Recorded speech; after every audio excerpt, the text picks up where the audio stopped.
ভারত পাকিস্তান যুদ্ধে চীনের সামরিক কৌশল যেন তাক লাগিয়েছে বিশ্বকে। অর্থনীতি থেকে সামরিক শক্তি এ যেন এক সুপার পাওয়ারের নাম চীন। প্রযুক্তিতে ফ্রান্স, যুক্তরাষ্ট্র সহ বিশ্বের বাঘা বাঘা দেশগুলোকে টক্কর দিয়ে অবিশ্বাস্য গতিতে এগিয়ে যাচ্ছে দেশটি।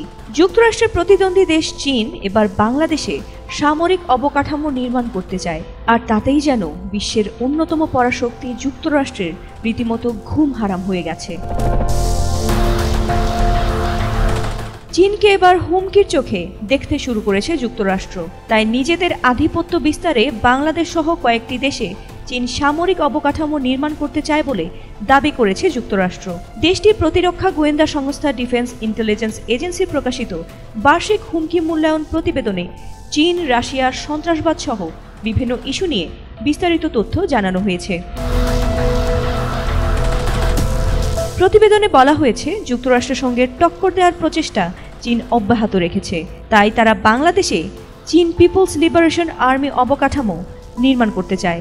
এছাড়াও চীন তার কৌশলগত উদ্দেশ্য, যেমন পূর্ব এশিয়ার প্রধান শক্তি হওয়া, বৈশ্বিক নেতৃত্বে যুক্তরাষ্ট্রের সঙ্গে প্রতিদ্বন্দ্বিতা করা, তাইওয়ানকে মূল ভূখণ্ডের সাথে একীভূত করা, চীনের অর্থনৈতিক উন্নয়ন ও বৃদ্ধি করা এবং শতাব্দীর মাঝামাঝি সময়ের মধ্যে প্রযুক্তিগতভাবে স্বয়ংসম্পূর্ণ হওয়ার বিষয়টি অব্যাহত রেখেছে। বাংলাদেশ ছাড়াও এই তালিকায় Myanmar, Thailand, Indonesia, Pakistan, Sri Lanka, সংযুক্ত আরব আমিরাত সহ এশিয়া ও আফ্রিকার মোট 19টি দেশ আছে।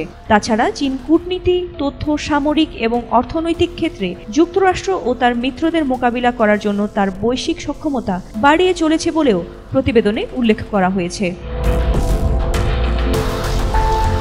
মার্কিন সংস্থাটি আরও বলেছে, চীনের president Xi Jinping Indo Pacific অঞ্চল এবং তার বাইরে যুক্তরাষ্ট্র ও তার মিত্রদের সাথে প্রতিযোগিতার জন্য চীনকে আরও ভালোভাবে প্রস্তুত করতে একটি সর্বাত্মক প্রচেষ্টা চালিয়ে যাবেন। একই সাথে মার্কিন সাময়িক জোটের প্রতি জনপ্রিয় ও রাজনৈতিক সমর্থন দুর্বল করার দিকেও তার মনোযোগ থাকবে।